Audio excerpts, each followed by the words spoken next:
My name's Ashley Kirklen. I am an anchor reporter. I anchor the 4, 5:30, and 7 o'clock news. I was born in Gary, Indiana, lived there until I was around 8 or 10, and then I moved to Indianapolis, and that's where I spent most of my teenage years and graduated high school. I went to college in Bloomington, Indiana. Go Hoosiers. I wanted to be a teacher because I always felt like I was good with children. So I went into the education school my freshman year.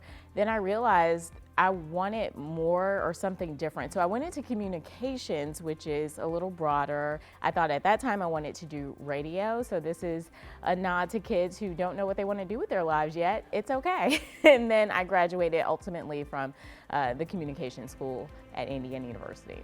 I chose a career in journalism because I actually did, after college, go into teaching. I taught for 1 year in South Korea, and then I came back and did Teach for America in Charlotte, North Carolina. I felt that I was telling my students to reach their potential, their dreams, and I was not doing that in the classroom.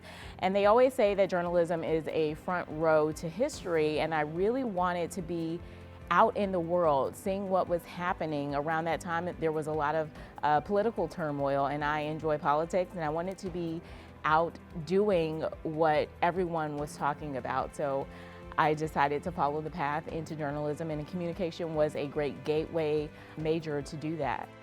I always tell young journalists, no newsroom is going to be perfect, but you do have to find the good in where you are.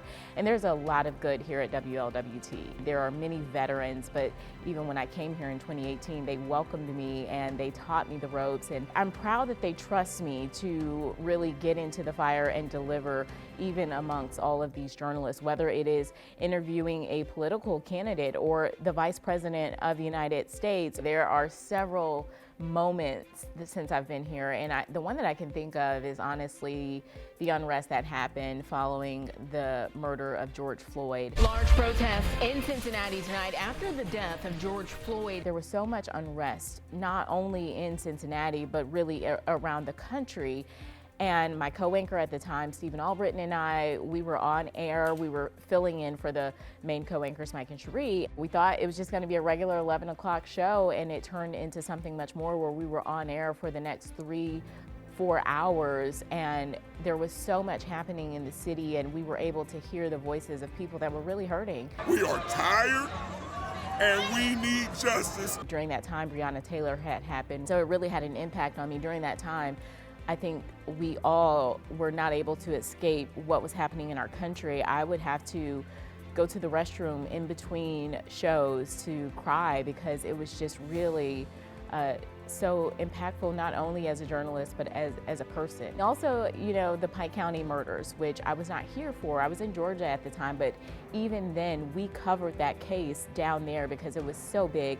And so to come here and to hear the trial play out. We, the jury, find beyond a reasonable doubt that the defendant, George Washington Wagner IV, is guilty. My favorite part about Hearst is it's an immaculate company, and there's not many media companies like Hearst left in this business. During the pandemic, a lot of people were worried about job security, and rightfully so, and Hearst not only made sure that we were okay during that time, but they doubled down on those efforts. While many people were being laid off, we were being taken care of, and I just really appreciated that with Hearst. It feels like a real home, and you know, I know it's cliche to say work family, but this really is a work family.